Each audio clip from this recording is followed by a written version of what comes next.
언제부턴가 세계관이라고 하는 말이 대중적인 표현이 되었습니다. 제가 신학생이 되고 신학교에 가서 공부를 하면서 세계관이라고 하는 말에 대해서 배웠던 것 같아요. 그리고 기독교의 세계관은 무엇인지 또 어떤 관점으로 신앙생활을 하는지에 대해서 공부했던 기억이 납니다. 그런데 어느새 세계관이라고 하는 말이 대중적인 표현 말이 된 것 같습니다. 가장 큰 영향력을 준 거는 마블 시리즈가 아닌가 생각이 들어요. 원래 마블 시리즈에 나오는 히어로들은 한 명 한 명 한 편의 영화로 나왔던 존재들이죠. 그런데 점점 세계관이 확장되면서 각 캐릭터가 서로에게 영향을 주고 받기도 하고 타임슬립으로 과거를 왔다 갔다 하기도 하고 그리고 멀티 유니버스라고 해서 이제 과거에 나왔던 영웅과 악당들이 다시 현재에 나오기도 하고 이런 일들이 생겼습니다. 점점 세계관이 확장된 것이에요. 마블을 좋아하시는 분이라면 잘 알고 있을 것 같습니다. 뿐만 아니라 여러 드라마나 소설 등에서도 이런 세계관이 확장되고 그런 것들이 자주 등장합니다. 한국 작품 중에는 강풀 작가가 그린 웹툰들이 또 그 드라마가 한 세계관을 공유하고 있는 작품들이 있습니다.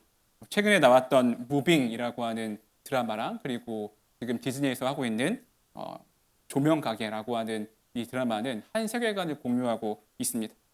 이러한 세계관이라고 하는 개념은 드라마나 영화에만 한정되어 있지 않고 현재를 살아가는 우리의 삶에서도 해당되는 중요한 이야기입니다. 그래서 어쩌면 우리가 삶을 산다라고 하는 것은 우리가 어떤 세계관 속에서 어떤 세계관을 살 것인가라고 하는 이야기와 같다고도 볼 수가 있습니다. 우리가 지난 말씀 시리즈를 통하여서 하나님의 형상을 회복하는 이야기를 함께 나누었죠. 예수님을 닮아가는 삶에 대해서 나누었습니다. 특별히 성품 위주로 나누었고 우리가 아마 평생토록 신앙생활을 하면서 예수님의 성품을 회복하고 닮아감으로써 하나님의 형상을 회복하는 삶을 살아야 할 것입니다.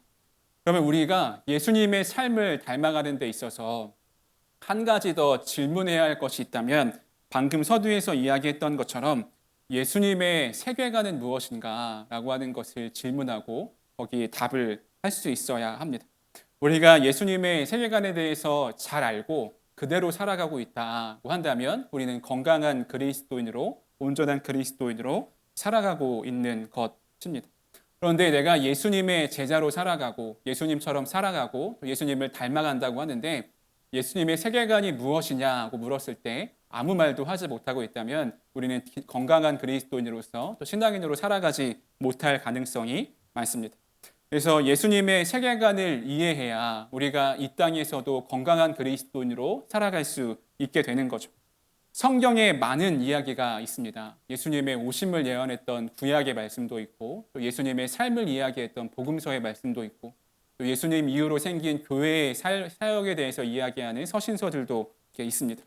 그런데 예수님에 대해서 가장 직접적으로 말씀하고 있는 말씀은 복음서이죠. 그리고 그 중에서도 예수님의 세계관을 가장 잘 알 수 있는 말씀은 마태복음 5장부터 7장까지 나와 있는 예수님의 산상수훈입니다. 산상수훈은 정말 많은 사람들에게 큰 영향을 미쳤어요. 마하트마 간디는 내가 기독교인이라면 산상수훈 외에 다른 부분을 읽을 필요가 없을 것이다 라고 말하면서 예수님의 삶과 사역에 존경심을 표했습니다. 그리고 산상수훈은 그의 비폭력 저항운동의 근본 철학이 되기도 했고요. 간디가 이야기했던 유명한 이야기가 있어요. 나는 그리스도는 좋아한다. 그러나 당신들의 그리스도인들은 그렇지 않다. 그리스도인들이 그리스도처럼만 살았더라면 세상은 벌써 변했을 것이다. 유명한 간디의 말입니다. 톨스토이는 산상수훈을 그의 윤리의 신학의 중심으로 삼았고요. 또 하나님 나라가 너희 안에 있다라는 책에서 이를 강조하기도 했습니다. 또 디트리 보네퍼는 산상수훈을 그리스도인의 삶의 헌법이다라고 이야기하기도 했고 존 레논은 그는 기독교인은 아니었지만 산상수훈에 대해서 순수하고 혁명적이다라고 평가하기도 했습니다. 그리스도인이던 그렇지 않던 산상수훈의 말씀은 여러 사람들에게 많은 영향을 끼쳤다고 하는 것을 알 수 있죠. 여기서 이야기하고자 하는 것은 여러 유명한 사람들이 산상수훈의 말씀을 따랐으니 우리도 그렇게 따라 살자 이런 이야기를 하고자 하는 것은 아닙니다. 어느 누가 이야기했다고 해도 산상수훈 말씀 자체가 주는 힘보다 클 수는 없습니다.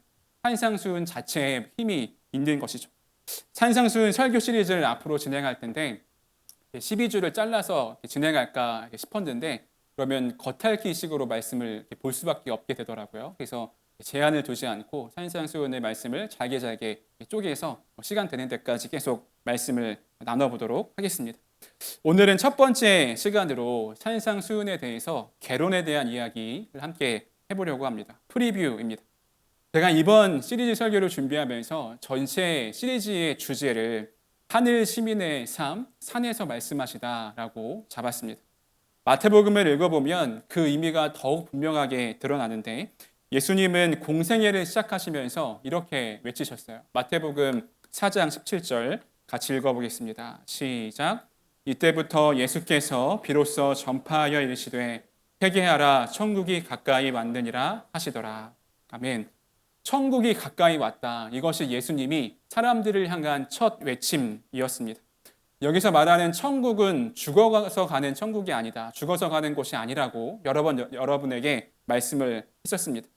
마태는 특별히 유대인들을 위해 책을 썼어요. 그러니까 마태복음은 유대인들을 위한 책입니다. 그래서 유대인들은 함부로 하나님의 이름을 부르지 못했어요. 그래서 세 글자를 써놓고 거룩한 이름 세 글자 아도나이 하면 하나님의 이름을 대신하는 것이었습니다. 그러니까 여기서 말하는 천국은 하나님 나라를 의미하는데 마태의 입장에서 이 하나님의 나라에서 하나님이라고 하는 말을 쓸 수 없으니까 하늘나라, 천국이라고 쓴 것입니다. 예수님의 첫 외침이 이것이었고요. 그리고 제자들을 부르러 가기 시작합니다. 그리고 본격적으로 사역을 시작하시는데 이어지는 마태복음 4장 23절에서 예수님의 사역을 이렇게 요약합니다.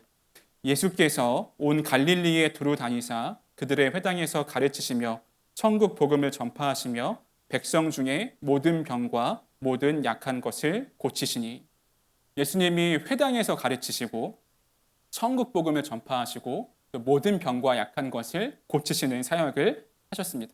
그러니까 사람들이 예수님께 막 몰려들기 시작한 거예요. 그리고 나서 오늘 본문이 시작되는데 본문은 이렇게 시작됩니다. 예수께서 무리를 보시고 산에 올라가 앉으시니 제자들이 나아온지라 입을 열어 가르쳐 이르시되 예수님이 산에 올라가서 앉으셨고 자기 앞에 모여든 사람에게 말씀을 하기 시작하십니다.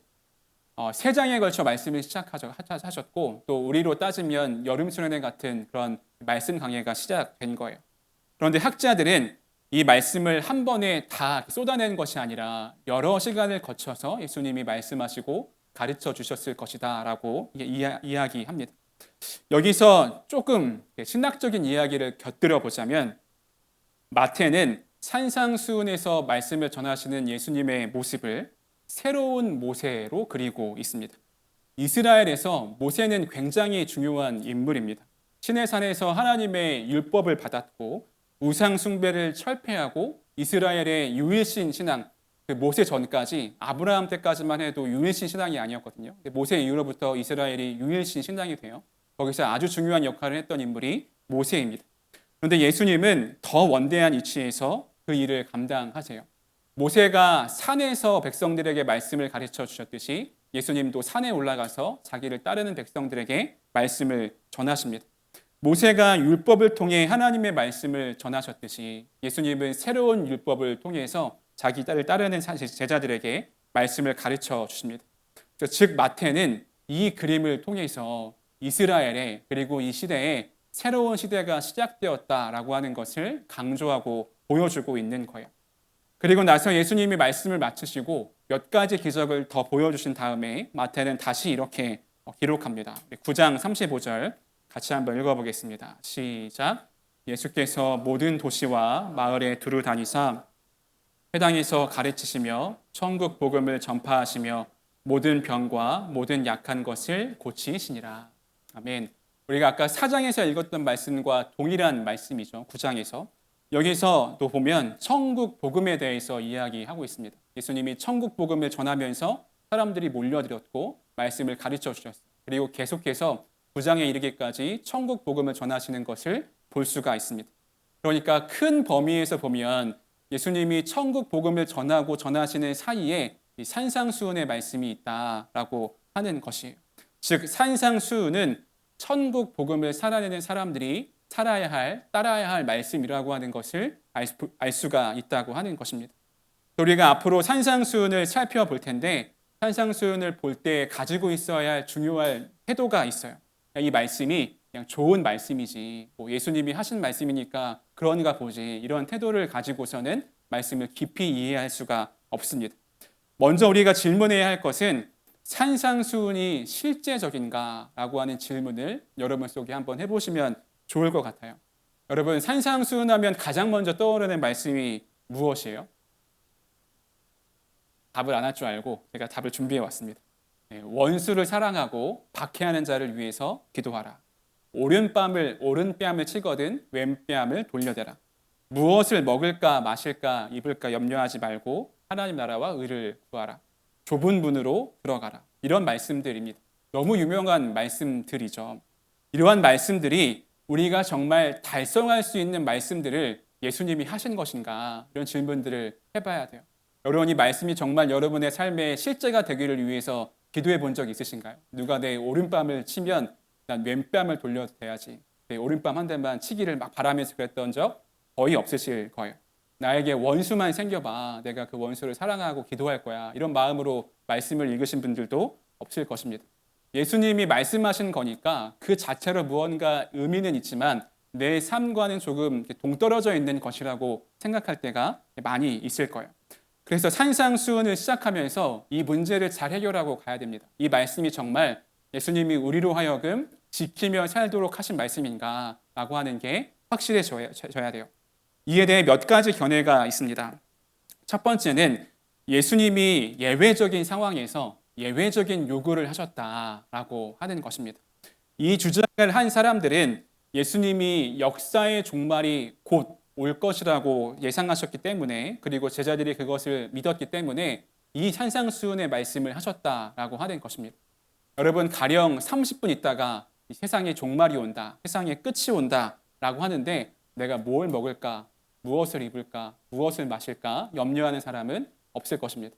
아무리 옆에 원수가 앉아 있어도 30분 뒤에 세상이 종말하면 이 원수의 손이라도 잡고 마음의 평안을 얻고 싶어 하는 것이 우리의 마음일 것이에요. 한 대 맞을 거 두 대 맞는 게 무슨 의미가 있나, 더 맞아주지, 이런 마음이 들지도 모릅니다. 그렇기 때문에 이 산상수훈의 말씀이 일상적인 윤리가 아니라 특별한 상황에서 특별한 사람들에게 주어진 말씀이라고 하는 견해입니다. 근데 이런 견해는 우리 마음을 편하게 해주긴 하는데 이러한 견해는 우리가 지금 이 땅에서 이 말씀을 지켜야 하는 의미를 제공해 주지는 못합니다. 두 번째 견해는 완전히 반대 극단이에요. 산상수훈의 말씀은 당연히 참되고 모든 종교에게 공통적이고 쉽게 따를 수 있는 윤리적 기준들이다라고 이야기하는 사람들도 있습니다. 그런데 피상적인 사람들인 거죠.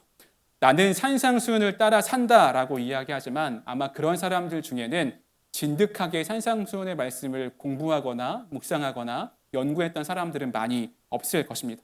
그냥 좋은 게 좋은 거지라는 마음이 더 클 거예요. 마지막 세 번째 견해가 있습니다. 우리가 잘 알고 있는 톨스토이의 이야기를 빌어서 설명할 수가 있을 것 같은데, 톨스토이는 자신이 지독한 실패자임을 알고 있었습니다. 그러나 예수님의 가르침은 실천할 수 있을 것이라고 하는 믿음도 가지고 있었어요. 그의 이 이야기가 그 마지막 소설인 부활이라고 하는 책에 주인공 네흘류도프 공장의 고백으로 잘 설명되어 있습니다. 소설 끝에서 이 네흘류도프 공작은 마태복음을 읽는데, 그리고 그 고백을 하는 장면이 있어요. 긴데 제가 한번 읽어드릴게요. 네흘류도프는 낮게 타오르는 등잔불을 응시하며 앉아 있었다. 그는 사람들이 이 계명들에 순종하는 법을 배운다면 세상이 어떤 모습일지 상상해 보았다. 그러자 그의 영혼에 오랫동안 느껴보지 못한 엄청난 황홀감이 몰려왔다. 마치 오랜 갈망과 고통 끝에 갑자기 평화와 자유를 발견한 것과 같았다. 그는 혼잣말을 했다. 먼저 하나님 나라와 그의 의를 구하라. 그리하면 이 모든 것을 너희에게 더하시리라. 하지만 우리는 분명히 이렇게 구하고 하나님이 더하시는 것들을 더는데 실패하고 말았어. 그렇다면 난 평생 이것을 추구해야 돼. 한 가지 과업은 끝났고 다른 한 가지가 내 앞에 대기하고 있어 라고 이야기하면서 소설은 이렇게 이야기합니다. 그날 밤 네올르도프에게 완전히 새로운 삶이 시작되었다. 그가 새로운 삶의 상황 속으로 들어갔기 때문이 아니라 이후로 그에게 일어난 모든 일이 그에게 완전히 새로운 의미를 부여했기 때문이었다. 이 산상수훈의 말씀이 자신의 삶의 실제가 되니까 그의 삶의 관점이 완전히 바뀌게 되었다라고 하는 고백입니다. 이 공작 주인공은 그 소설 속의 주인공이기도 하지만 톨스토이의 자존적인 고백이기도 합니다. 그리고 우리의 모습도 그리고 있는 거죠. 톨스토이는 산상수훈에 순종하는 것이 충분히 가능한 일이라고 말하기도 한 반면에 또 다른 한편으로는 자신이 그 일을 제대로 이루지 못할 것이라고 하는 마음도 가지고 있었습니다. 이 양극단 다 진리는 아닌 거죠. 예수님이 말씀하신 기준에 아무도 도달하지 못한다라고 하는 보는 것은 산상수훈의 목적을 무시하는 거고, 반대로 모든 사람이 그 기준에 다 도달하며 살 것이다라고 하는 것은 인간이 가지고 있는 죄의 실상을 무시하는 것이기도 합니다. 우리가 산상수훈의 말씀을 따라 살아가기 위해서는 필수 불가결적인 조건이 하나가 있어요. 우리가 이것을 충족해야 이 말씀을 살아갈 수가 있습니다. 요한복음 3장에 보면 예수님과 니고데모의 이야기가 나옵니다. 그리고 예수님은 니고데모에게 거듭나지 않으면, 다시 태어나지 않으면 하나님 나라에 들어갈 수 없다라고 이야기하죠. 그러자 니고데모는 어떻게 사람이 다시 태어날 수 있느냐라고 질문하고, 예수님은 물과 성령으로 거듭난 사람만이 하나님 나라에 들어갈 수 있다라고 이야기합니다. 즉 거듭남에 대해서 말씀하신 거예요. 조금 어려운 말로는 중생이라고 이야기합니다. 그렇다면 우리가 어떻게 산상수훈의 말씀을 지키며 살 수 있을까? 그것은 거듭난 사람들, 하나님 나라가 가까이 왔음을 믿고 그 삶을 살고자 하는 사람들이 산상수훈의 말씀이 실제가 되어 살아갈 수 있다라고 하는 것입니다. 정말 중요한 것은 마음속으로 무엇에 집중하고 있는가, 내 마음이 무엇에 고정되어 있는가라고 하는 것을 이 산상수훈의 말씀이 우리에게 계속 돌아보기를 요청하고 있다고 하는 것이에요. 그래서 예수님은 제자들이자 하나님 나라의 백성이고 하나님 나라의 가족인 자기들에게 몰려온 그 사람들에게 이 산상수훈의 말씀을 이야기하셨다라고 하는 것입니다. 그래서 산상수훈의 대전제, 산상수훈을 지킬 수 있는 이유는 내가 하나님 나라의 백성이기 때문에, 내가 거듭난 사람이기 때문에 라고 하는 것임을 기억해야 됩니다. 이것이 매우 중요합니다. 여러분이 예수 그리스도를 믿고 거듭나서 나는 하나님의 자녀로, 하나님의 백성으로 살아가고 있다라고 하는 것을 인식하고 있다면 산상수훈은 딴 나라 이야기가 아니라, 그냥 적당히 좋은 이야기가 아니라 내가 이 땅에서 실천할 수 있는 말씀이다라고 하는 것을 기억해야 합니다. 이런 관점으로 또 앞으로 산상수훈을 나눌 텐데, 이 시리즈를 나누는 동안 여러분이 꼭 함께 기억하고 실천하면 좋겠는 것이 있습니다. 첫 번째로 이 말씀을 통해 예수님의 사상과 세계관을 배운다라고 하는 것을 잊지 마시기 바랍니다. 그냥 좋은 말씀 하나 더 배운다라고 하는 데서 그치는 것이 아니라 우리가 이 세상을 어떻게 살아가야 하는지 아주 실체적이고 구체적으로 말씀하고 있는 본문이라고 하는 거예요. 그렇게 하기 위해서 이 예수님의 말씀을 전체를 계속해서 반복하면서 읽고 묵상하고 파악하는 것이 중요합니다. 우리가 말씀을 많이 읽거나 아니면 신앙생활을 오래 했거나 하는 것을 통해서 내가 자연스럽게 내 행동이나 삶이나 습관이 하나님 말씀대로, 하나님이 원하시는 대로 살고 있다고 착각하는 경우가 많이 있습니다. 나의 사상과 세계관이 예수님의 사상과 세계관과 일치할 것이다 라고 생각하며 사는 사람들이 있다라고 하는 거예요.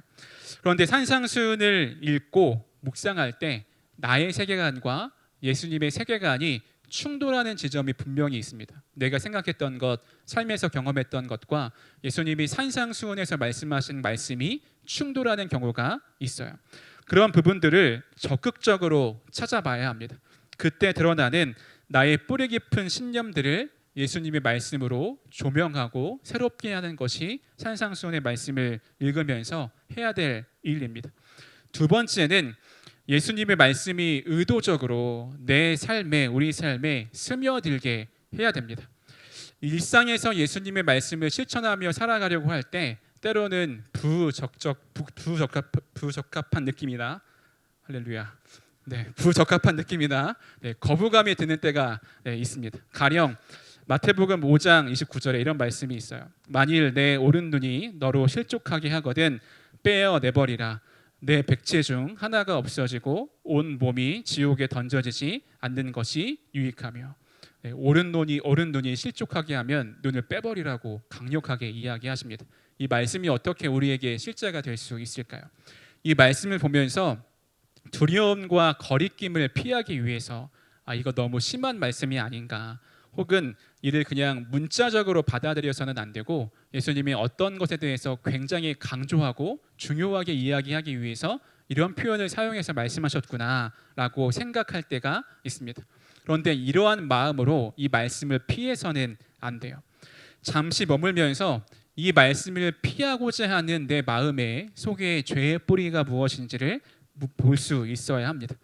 하나님이 이 말씀을 통해 어떤 새로운 신념을 주시려고 하는지를 살펴볼 수 있어야 돼요.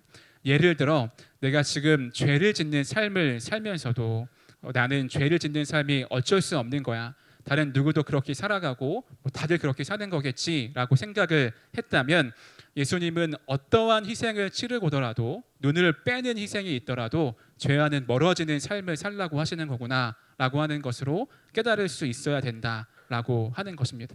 그래서 이 말씀이 그냥 어떤 의미를 대신한다거나 강조하기 위해서 격한 표현을 사용한 게 아니라 이 부딪혀오는 말씀들을 통해서 나의 감정의 뿌리가 무엇인지, 죄의 뿌리가 무엇인지를 돌아볼 수 있어야 합니다.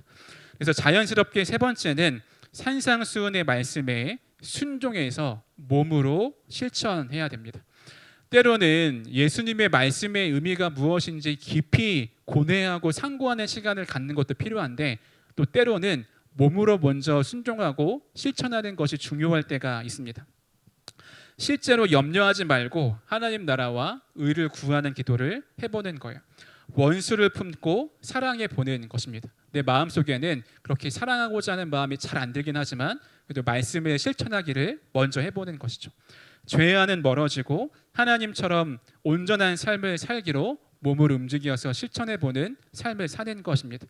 그럴 때라야 예수님의 사상과 세계관이 나의 삶을 이렇게 흔들게 됩니다. 머리로만 생각하고 있으면 안 되는 것들이 내가 몸소 삶으로 실천하려고 할 때 내 삶을 흔드는 말씀으로 받아들일 수 있게 돼요. 네 번째는 산상수훈의 말씀을 묵상하는 시간을 꼭 가지라는 것입니다. PBS를 하신 분들은 산상수훈을 연구해도 좋을 것 같습니다. 여러분에게 권면하고 싶은 게 있어요. 앞으로 산상수훈을 쭉 살펴볼 텐데 한 주에 제 욕심 같아서는 매일 산상수훈을 읽으면 좋겠다. 하루에 3장밖에 안 되니까 5, 6, 7장이니까 3장을 하루에 한 번씩은 읽었으면 좋겠다라고 하는 제 욕심이 있었는데, 실질적으로는 하루에 1장이라도 읽자. 5장 한 번 읽고 화요일 날 6장 읽고 수요일 날 7장 읽고 반복해서 읽자. 이것도 못하겠으면 다음 주에 말씀 한 절이라도 읽자 이겁니다. 다음 주에 5장 3절이고 심령에 가난한 자는 복이 있나니 천국이 저희들 것이며, 짧은 말씀입니다. 이 말씀을 잘 묵상하고 읽어갔으면 좋겠어요. 묵상은 새로운 정보를 얻기 위해서 하는 것이 아닙니다. 이 말씀을 연구하면서 여러분이 막 원어를 공부하거나 배경을 공부할 건 아니잖아요. 말씀을 묵상하면서 나에게 부딪혀 오는 것들, 예수님의 말씀이 내 삶에 스며들게 하는 것으로 묵상을 사용해야 됩니다. 아주 간단하게 여러분이 이렇게 묵상하는 삶을 실천하면 좋겠어요. 제가 나중에 그 단톡방에도 올려드리겠습니다. 눈을 감고 심호흡을 한 뒤에 마음을 고요하게 합니다. 그리고 사랑하는 하나님이 나와 함께 있음을 알아차리고 느낍니다. 말씀 묵상 시간을 위해 성령님의 도우심을 구하고 성경 본문을 천천히 읽으면서 묵상합니다. 그리고 상상 속에서 하나님과 만나는 공간을 그려봅니다. 말씀이 선포되던 장면을 상상하고 또 은혜가 되었던 말씀에 집중해서 묵상합니다. 말씀을 통해 은밀하게 우리에게 주시는 하나님의 음성에 귀 기울이고 마지막으로 묵상 중에 떠오른 생각, 은혜들을 기록해 둡니다. 여러분, 이런 루틴으로 산상수훈을 묵상하는 것을 우리 앞으로 쭉 계속 해나갔으면 좋겠습니다. 여러분이 시심을 할 때도 이렇게 하는 게 좋아요. 그냥 이렇게 막 촉박하게 어쩔 수 없이 막 해야 돼서 급하게 하지 않고 내 삶을 멈춰 서서 하나님을 느끼고 나에게 주시는 말씀을 잘 묵상하는 게 좋습니다. 그래서 이런 루틴으로 한번 우리가 산상수훈을 계속 반복하면서 묵상해 봤으면 좋겠습니다. 마지막으로 이렇게 말씀을 묵상하고 실천하면서 나의 일상에서 일어난 일들을 스스로 성찰해 보고 그 내용을 공동체에 나누는 일들을 같이 해나가면 좋겠습니다. 우리가 나눔을 통해서 잘못된 길을 향하던 것을 다시 돌이킬 수 있고 또 다른 이들의 삶을 통해서 도전받는 일도 있습니다. 성령님은 그렇게 우리의 나누는 모임 가운데 함께 하시면서 우리를 새롭게 하실 거예요. 우리 지난번 세미나를 갔다 오고 몇몇 청년이 일기 쓰는 것 하고 있고 또 주변에 같이 많이 하자고 나누고 있는데 뭐 일기를 쓰는 것으로 나의 삶을 나누는 것도 우리에게 큰 유익이 됩니다. 그래서 우리가 말씀을 묵상하고 삶을 실천했던 이야기를 함께 나누는 시간들도 앞으로 쭉 가지면 좋겠고 또 목장 모임에서도 그렇게 자연스럽게 나눔이 일어났으면 좋겠습니다. 이제 말씀을 마무리하겠습니다. 산상수훈을 묵상하고 그대로 살아내는 것은 우리에게 아주 근본적인 질문을 던져줍니다.